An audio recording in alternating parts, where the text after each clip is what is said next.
Okay.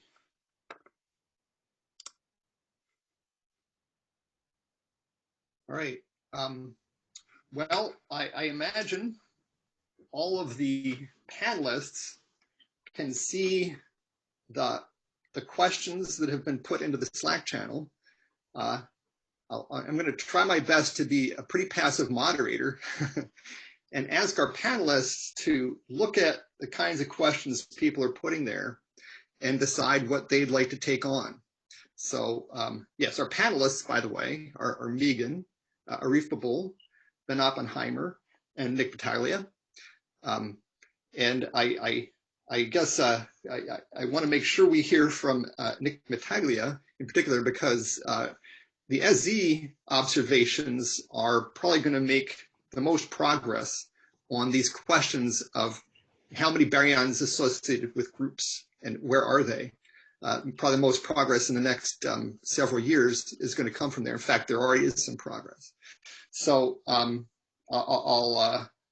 if someone doesn't jump in from the panel, I'll toss a question out to you. I'll jump in. I'll take Marcus's question. Where do you put the boundary between groups and clusters? I could show you a plot, but I'm pretty sure this is a question that'll depend on who's answering it. I personally put it around 1 keV in temperature, and my reason for that would be that if you look at the LT diagram, for example, that's roughly where the LT changes slope. It goes from being close to L going as T squared to steepening up to roughly about L going as T to the 3 point something or 4. And the reason for that is that this is also the temperature where cooling emission lines become important. If you look at dynamics, it's also roughly the place where the baryon fraction starts to drop. The plot that Megan had shown you, that in one of our papers in Liang et al., we had plotted baryon fraction that included stars, gas fraction, things like that. You see a much more precipitous change in these fractions at around that mass scale or temperature scale. So that's my answer. Okay. Are there answers that differ? Can I just jump in with a question related to that? I always had that picture that Arif just mentioned in my mind, but I didn't see that in the plot that Megan showed. That did that bend go away? Is it now debated? That's my question. I guess the moderator can weigh in on that. So the result that Arif quoted, where there seems to be a distinct steepening of the LT relation at around a keV, a significant amount of that has to do with how the radius out to which L is measured depends on halo mass. So when you start looking at groups, a number of the earlier measurements of X-ray luminosity in groups, they'd go out to sort of a detection radius. It wouldn't go all the way out to R500.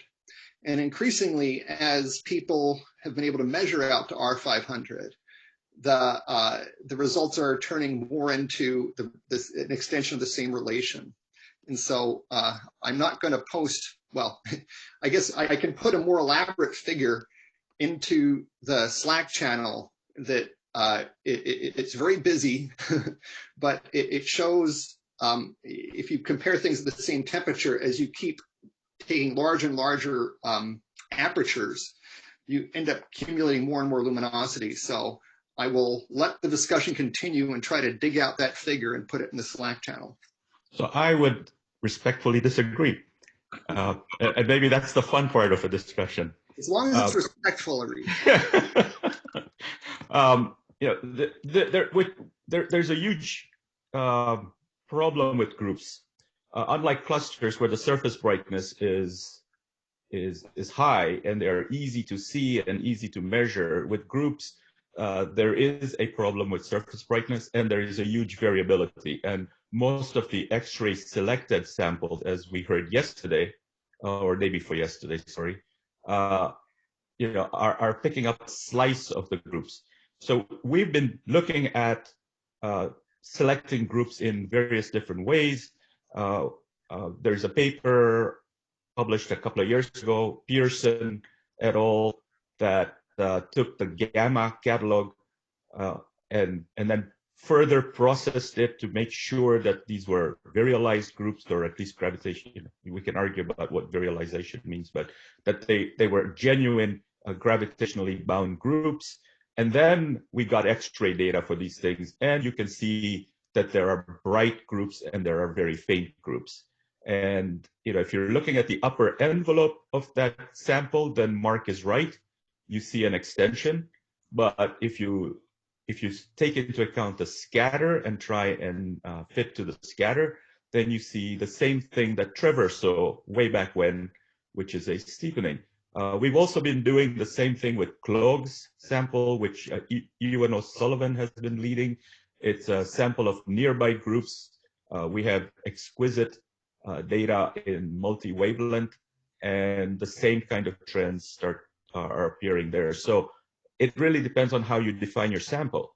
If you are focusing entirely on an X-ray selected sample, you are subject to certain biases, and those biases will give you the trends that seem to suggest a continuation. So I would argue that the stacks seem to show it's rather continuous. I mean, if you're stacking on large red galaxies in the Anderson analysis, it shows the trend that's below the X-ray selected sample, which is what you'd expect because the X-ray bias is going to push X-ray luminous groups, which are clearly more luminous than other groups, above the relation. But the stacks, I think, might give a more reliable measure of what the average is, and that is, it is, at least at the scale of 1 kV, it is consistently below the level of the detections, right? So yeah,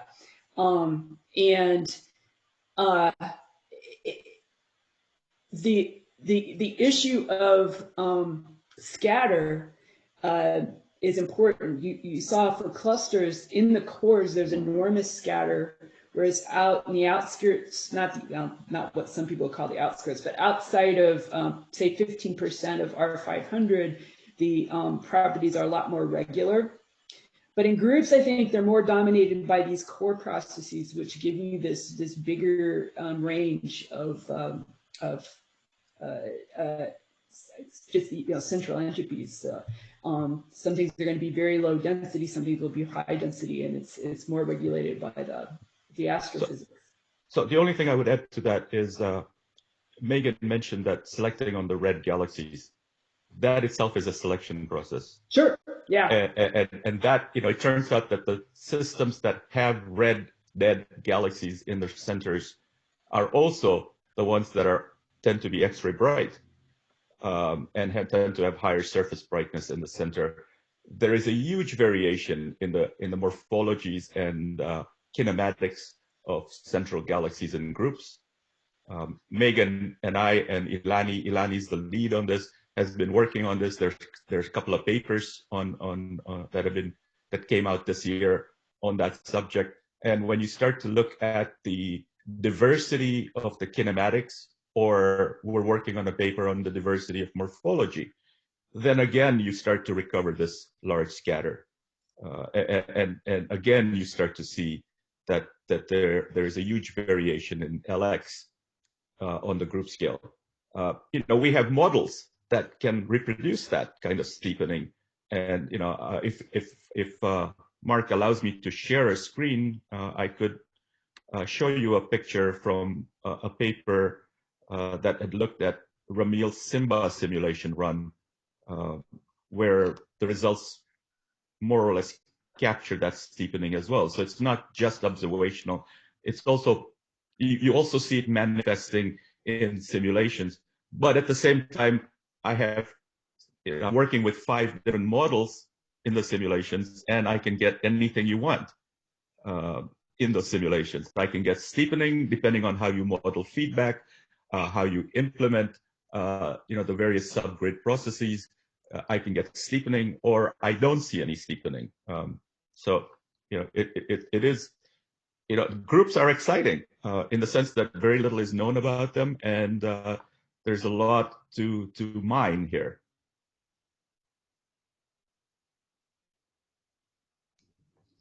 Arif, I'm working on getting you the permissions and all the panelists to be able to share their screens, so stay tuned. Okay, I think I do. I think I've just gotten, let's see if I can find. Right. One of the challenges of groups is you have a nice sample locally, but you don't have to get too far away before they become really hard to see, because not just because they're low luminosity, but because the redshift takes their X-ray energies to low energies where it's very, very, very difficult to study.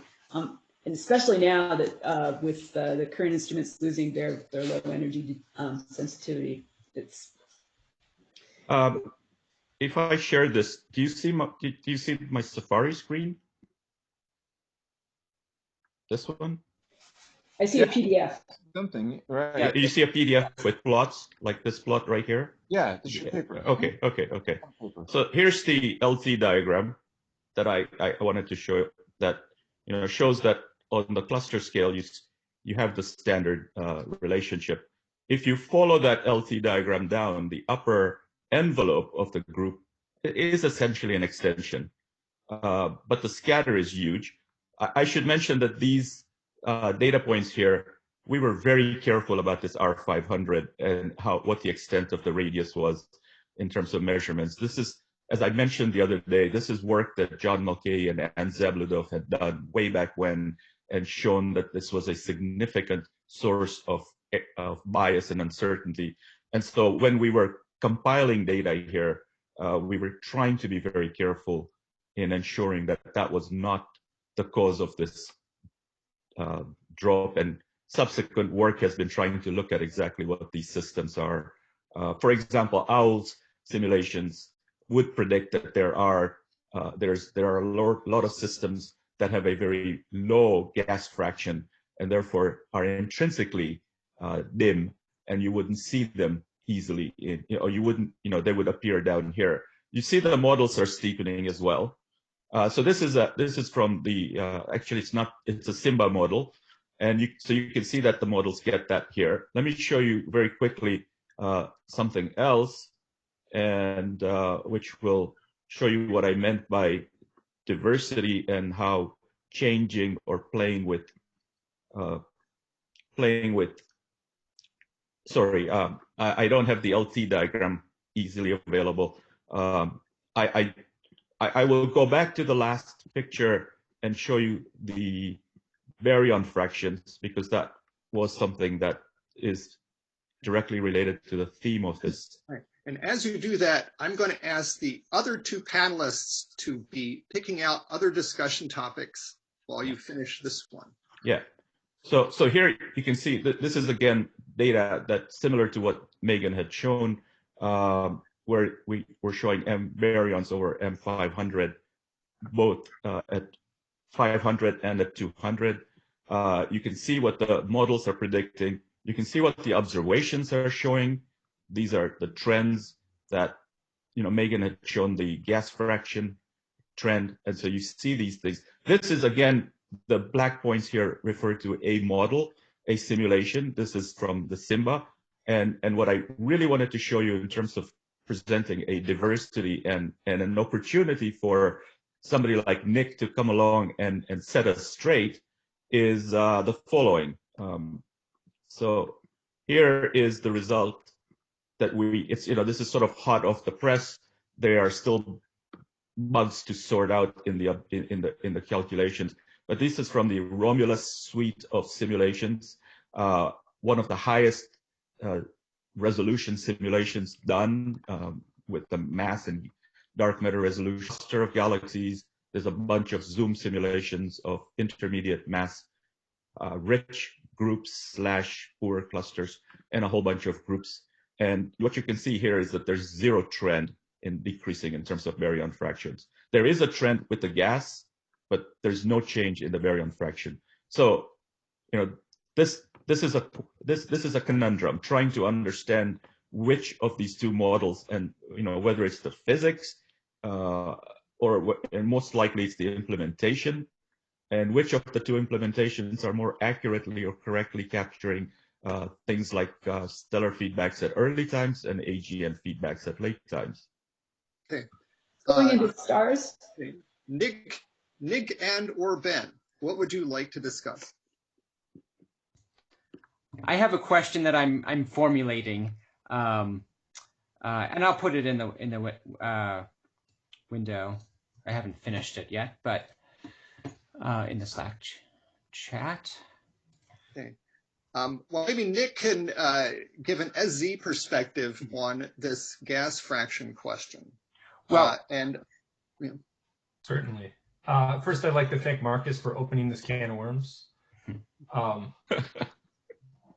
Second, taking off my SC hat for a second, because I can talk for hours on the SC. I think, an optical observer would argue that groups and clusters are defined by the number of galaxies within the halo, right? They have this richness. So they may argue with the LT relation. In terms of SZ, we don't necessarily see the break that's seen in the LT relation. If you look at results from Planck and from ACT and from SPT, there seems, at least in stacking analysis, it seems to be self-similar or very close to self-similar almost all the way down. That being said, there is some hints that it may start to break once you get below 10 to the 13, and this is work led by Colin Hill and folks at UPenn as well, so Bhuvnesh Jain and Adam Litz.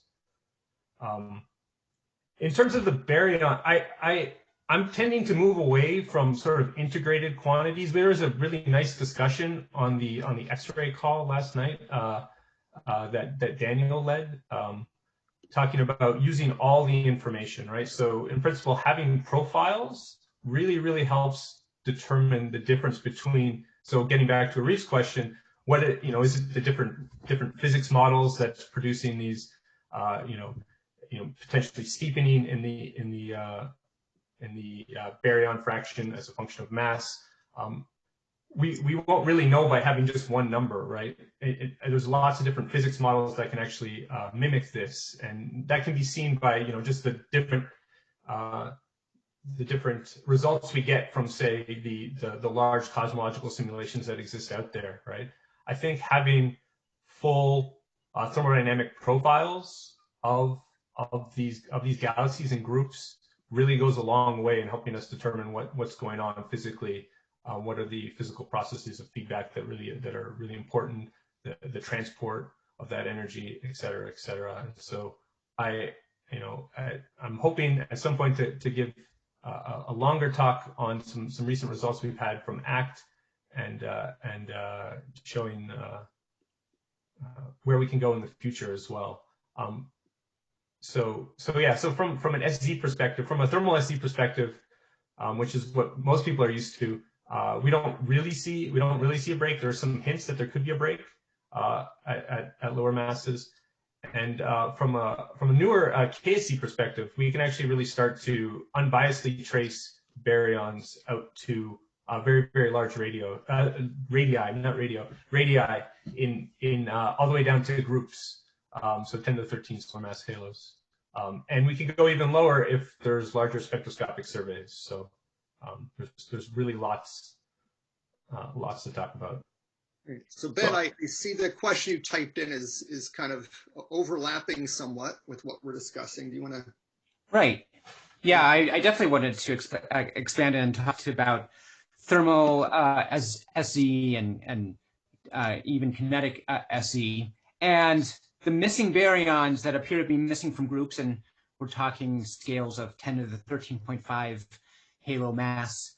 Are they found in these ACT measurements from Nick and his group out at very high radii, like 2 to 4 it actually might be 2 to 4 R200, even further, and discussing this, it's a measurement of pressure as well as density. It seems like from that, from those results, the gas is also very hot, or has a lot more thermal energy than like simulations like illustrious TNG expect. So, are the two consistent with each other with some the X-ray and the SZ?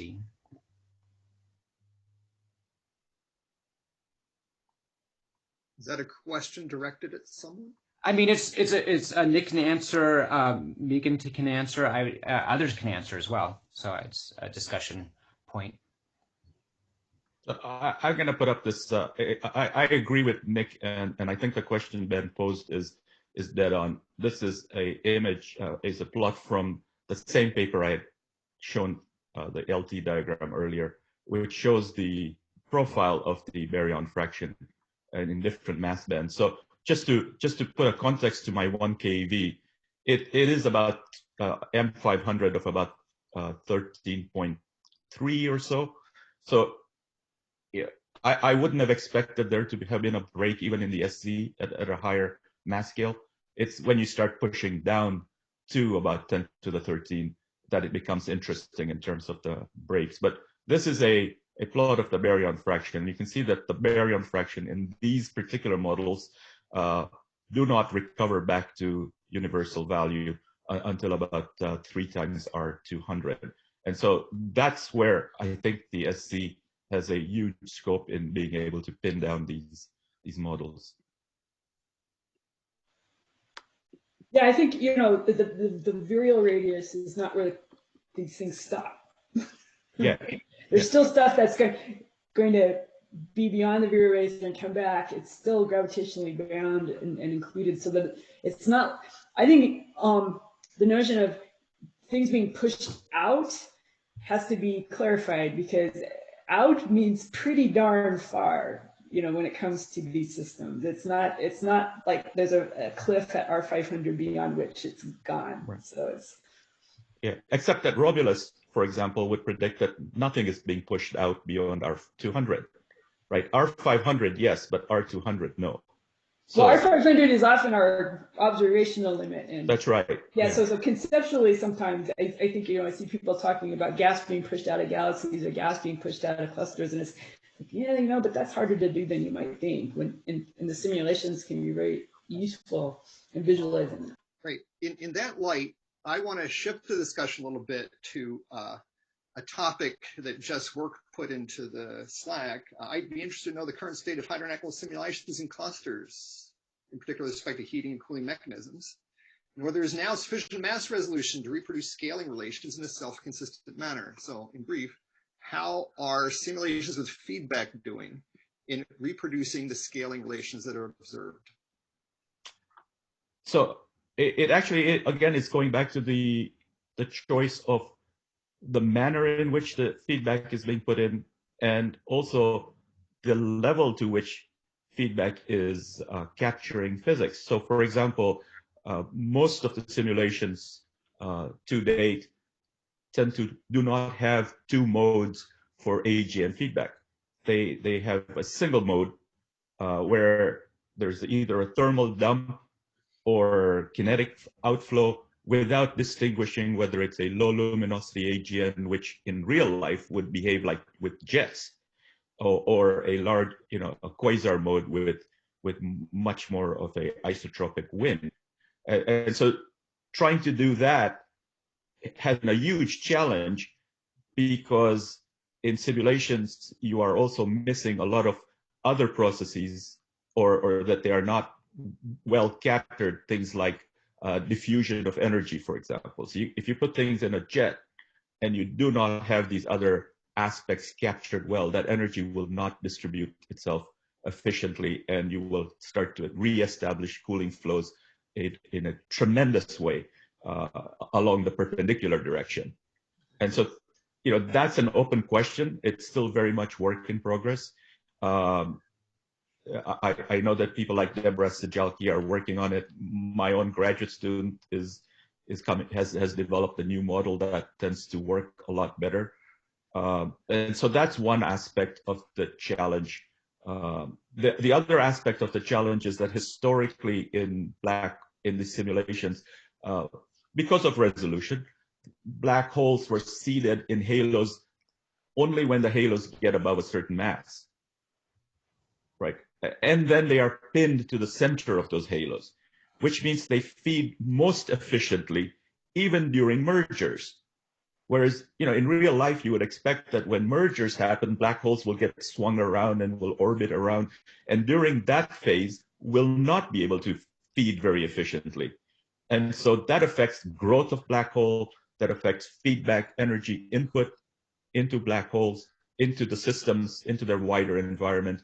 And, Michael Trammell has developed or has been developing this or has been attempting to follow black holes in a dynamical fashion where black holes are free range, as he likes to put it.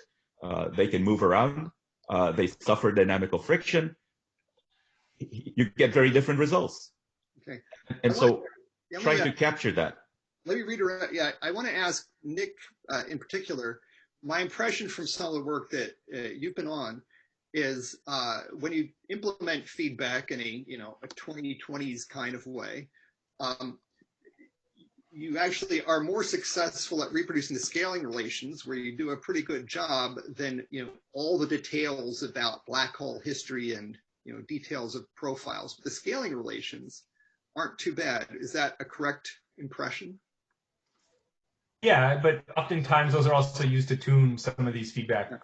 So I mean, a big example is Illustrious. All right, the first Illustrious just was, and they pointed this out very rightfully so, was horrible at predicting the baryon fraction. They went back and they used that as an input for tuning their models, and then they did better on these integrated quantities. And now we look at Illustrious T and G, and we look at predictions for their density and pressure profiles, and now they don't do so well on sort of the profile quantities. The same thing could be said for, Bahamas did a really nice job of, using this additional information to on cluster scales and group scales, right, to help tune their feedback models such that they produce the appropriate scaling relations for clusters. So yeah, I mean, people are, simulators will use what they have at their disposal, observations, to, better their simulations. I know Ben has his hand raised, and I know he's got a lot to say on this as well. So. Let's give him a chance to say. Yeah. Okay, I'm going to try sharing my. Do you see that plot? Okay. Yeah. So this is relevant to Jess's and Nick's discussion of just the baryon fractions inside of. Well, M200, so not profiles here, but, this is something I'm working on with Arif, and it's a groups review. And yeah, you can see that, the state of, modeling clusters and simulations, all these, a lot of these, like Eagle has a cluster focus in hydrangea that Yannick Bahe runs. But you can see that often they, if you use the Eagle prescription, it will get the baryon fractions too high, and the X-ray luminosities will be too bright. Like Illustrious TNG tunes their feedback to some group fraction, group baryon fraction, some group fractions compiled by I can't remember actually, Goldini, I think. Still, if you look at Bahamas and also Simba, which they have lower baryon fractions at that group scale of, like, say, 10 to the 13.5. And that's interesting. And what happens then is the X-ray luminosities go down, which seem to be necessary. And then, like that, those baryons that are pushed out from Nick's work, the ACT result. Am I saying Amadeo right? Is that the person who said who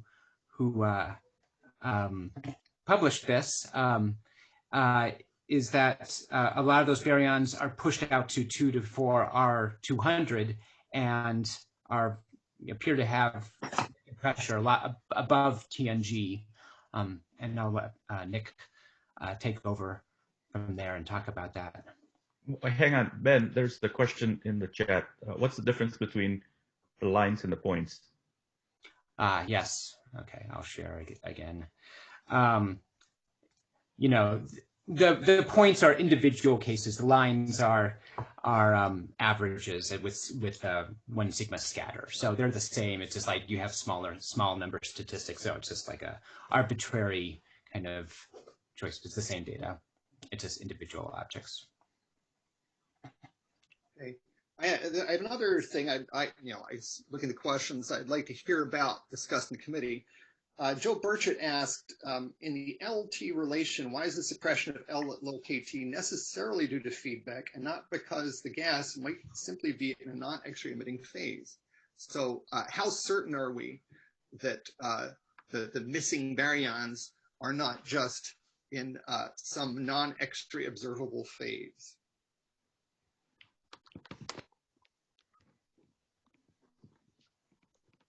This is a dangerous question. I don't hear anybody speaking up. Right? We're waiting for Megan to chime in, and then others. I'm sorry, I posted an answer. I think we do have pretty good. Can you hear me? Yes. I think we have pretty good census of data of the baryons in clusters anyway, because we can go and search out the stars, and even intracluster light's been pretty well detected. Actually, it's a nuisance background for people who are trying to study cluster members, you know.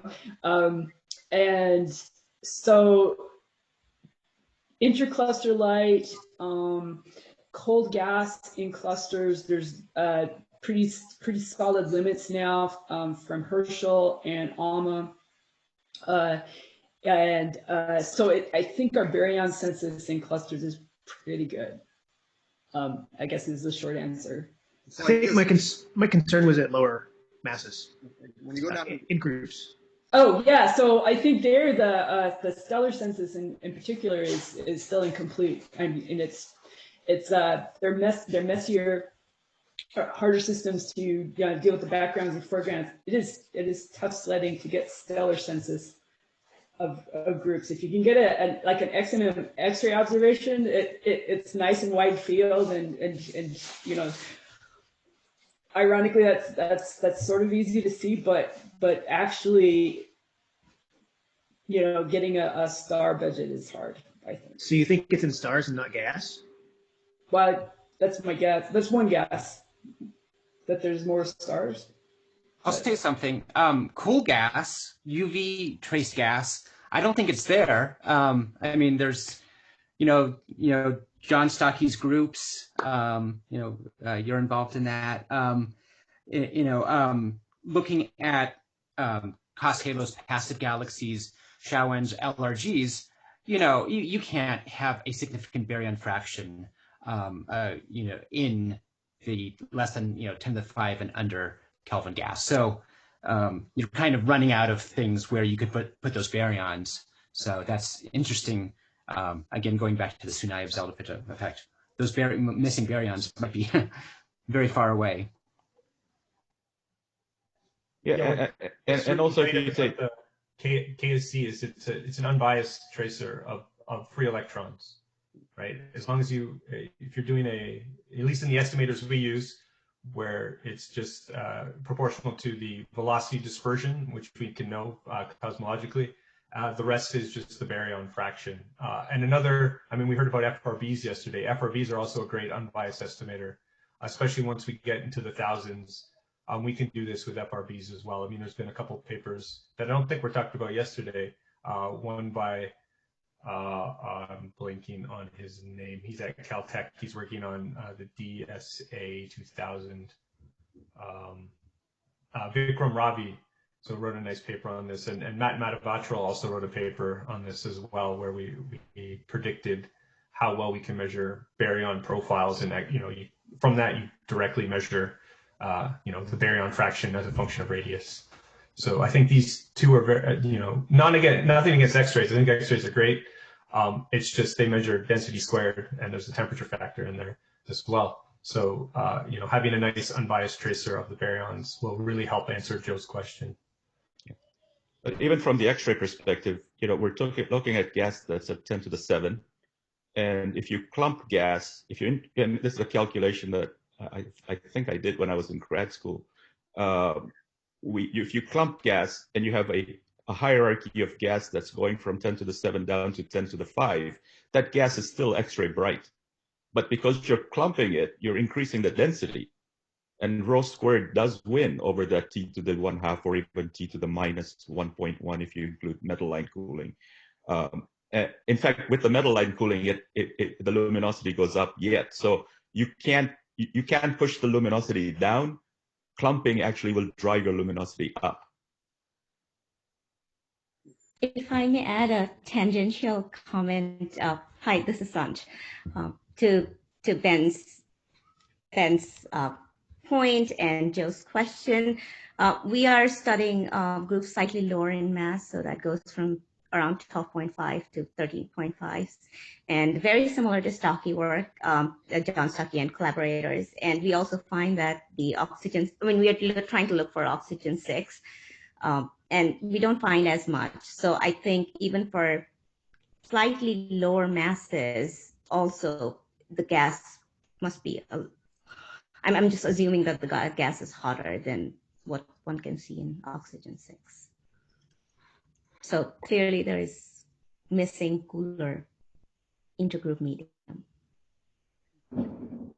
There's a question that's been asked where there's been a lot of activity on Slack, and it's Xiaowen Chen asking, in her absorption line studies of LRGs, there seems to be a large scatter in the metallicity at the cool phase, but how homogeneous is the chemical enrichment of the intercluster medium? So who wants to address that, if anyone? Well, how specific? I'm just making my way through the thread. So I'll just repeat the question as it's written. From absorption line studies, we see a large scatter in gas metallicity in the cool phase in halos of 10 to the 13 solar masses. How homogeneous is the chemical enrichment in the ICM? How does that impact the mass estimate? Okay, so the quick answer, it doesn't affect the mass estimate much at all,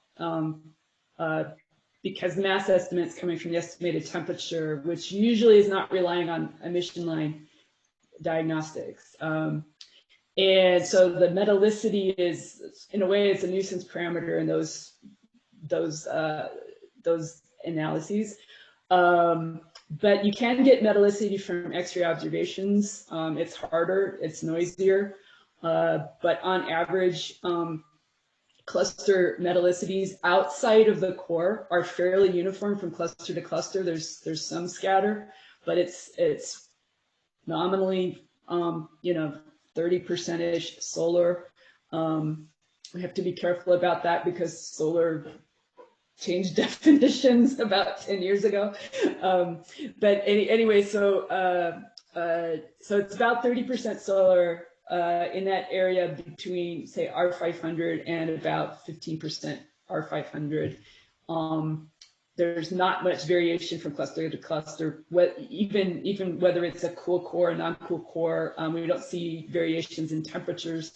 I'm speaking of a thesis project that was just completed on roughly a couple hundred Chandra observations of clusters of galaxies.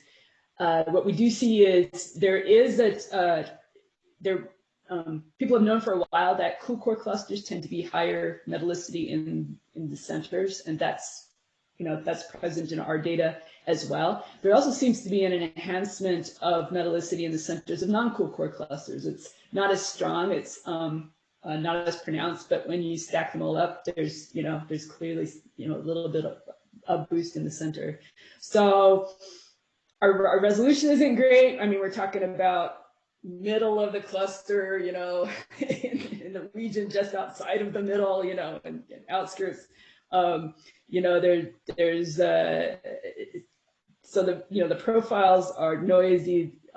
Variation from cluster to cluster is consistent with the measurement error. So I actually can make a couple comments. In order to measure difference, spatial variation in metallicity on a smaller scale than just 100 kiloparsecs, of course, it's necessary to have enough photons, and there are not that many objects where you can actually look for metallicity inhomogeneity. But one of them is M87, where in this core region of M87, Norbert Werner has found there are significant variations in metallicity from place to place, although it's a void between a third and one, sort of, not down much lower than that. The second comment is getting accurate metallicities for clusters is a whole lot easier than getting accurate metallicities for massive ellipticals and groups. And the reason is when you start trying to measure metallicity down there, you can assume a single temperature model. And that temperature that you fit will pick out a certain set of emission lines. And then you're trying to fit the metallicity based on those emission lines.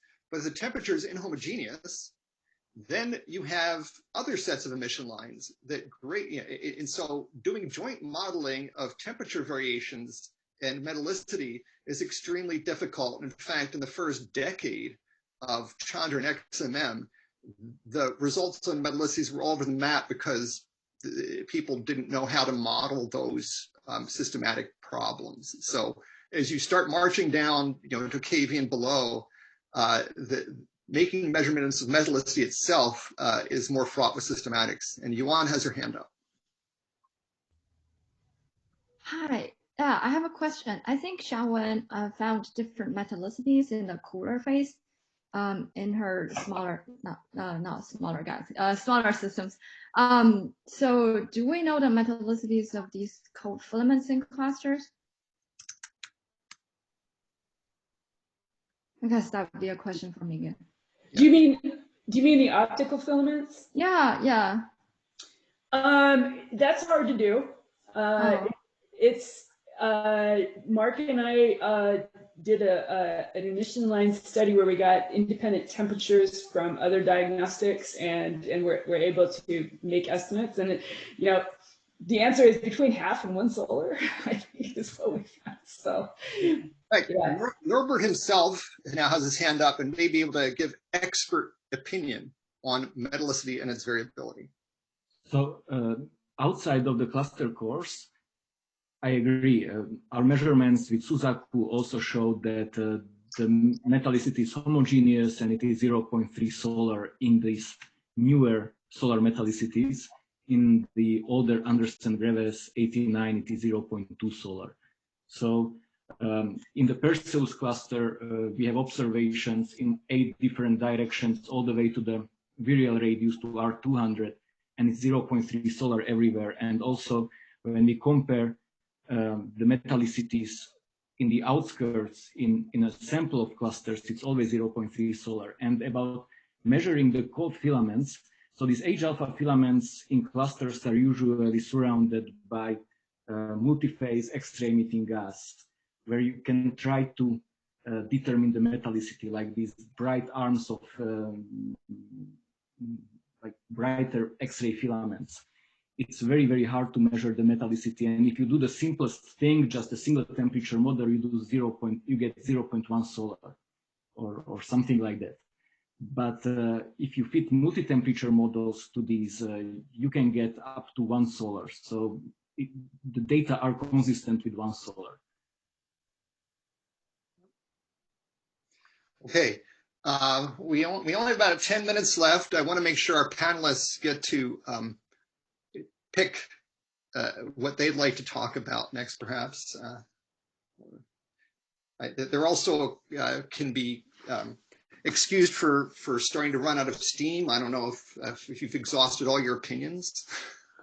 There's a lot of stuff on Slack. I will definitely go back later today and engage more there too. So there's some good things over there. Definitely check that out. Todd has a question.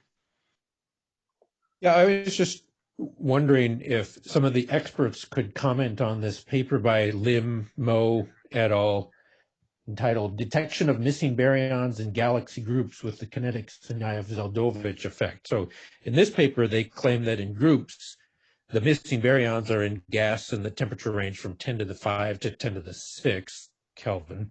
I don't think anyone's commented on this. I just wondered, what do the experts have to say about that paper? Thanks. Do any of our panelists consider themselves experts in that paper? Well, I mean, really the SZ folks, I'm not an expert on SC. I was just wondering if they're... You don't even need to be a panelist to comment at this time. Yeah, there's it's an interesting paper. I'd be more comfortable doing this offline, not recorded. I will say this: they're using Planck to do this measurement. Given the beam size of Planck and the number of objects they have, you can predict what the signal to noise should be if there were all the baryons were there. Given just we know the noise levels of Planck, it's a stacking analysis. You can predict how well they should be able to measure things, so it's a simple Fisher analysis. That's the most optimal thing you can do, and the result exceeds that by several factors. So I'll leave it at that. Okay. All right. So I'd like to pick up on a thread that Greg has put out, which is that he says, I would love to hear a discussion on Nick's recent work in particular. Well, I'll leave it at that because I too would love to hear about Nick's work, and maybe we can organize a seminar or something by him that he can give us an overview. I did mention there is a conversation group happening, which is Halo 21 SZCGM. So anybody that wants to be part of this conversation is absolutely welcome to join that channel. There will be featured conversations on that subject. Yeah, so I saw that, but I actually would like a presentation along the lines that Meg just gave us. I think it would be useful for the broader audience. The organizers will put their heads together about this. We're trying to figure out how to run a meeting that doesn't wear everybody out before the 8 weeks are over. I'll say, I think speaking for all of us, we're tremendously impressed by the energy people have brought to these first 4 days. It's blown us away. And it's also been a lot of work. So we thank everybody. I mean, we're thrilled with the amount of participation and the opportunity this is giving us to mention Norbert Werner's name, and then he shows up and answers the question. People all over the world. So it's actually quite exciting. With that in mind, the organizers will consider the wisdom of adding more plenary things. Because we'll just have to think about it. But certainly, conversation groups are a great place for people to get more acquainted with the latest goings on. So we did a whole webinar for these particular results, Arif. So if you want, I can post that in the. I was told it was too long to post in the video section because it's about 45 minutes. But I can post it there. I can post in the SE discussions, and if asked to, I can also give a talk on it as well. Okay. The woman wearing the E Rosita halo has her hand up. This is from the Slack for Dummies channel. How do we get? I like that channel. I have to say. I need this channel. The Slack for Dummies channel needs to know how to see the other channels. So I can see the halo. Okay. I got you. Find the browse. You got to find the browse, right? Are you? Yes. So are you on Slack right now? Hover over channels at the top of all of your channels. There's 3 vertical dots just to the right that will appear when you hover over this channels. Click on those vertical dots, scroll down to Browse Channels, and then look at all the channels that start with Halo 21 dash, and you can then join any of those open Halo 21 channels. Thank you. Nice, Jess. That was excellent. Yeah, Megan, don't worry about it too much. I too am a dinosaur. Jess had to guide me to this thing earlier. Help the innumerable people who are remaining silent. Yeah, well, you know, modern software engineers like to make things kind of secret and hidden. You need to know which icons to click and where they are and Oh, stuff. they sure do. That is certain. Okay. So those of us in the Eastern time zone are probably feeling a bit hungry. So if anyone has some urgent last words, speak now. If not, we will say goodbye for now. Tomorrow is going to be a general discussion, and it's going to be driven by questions asked through a site called Menti that Cameron Hummels is going to show us.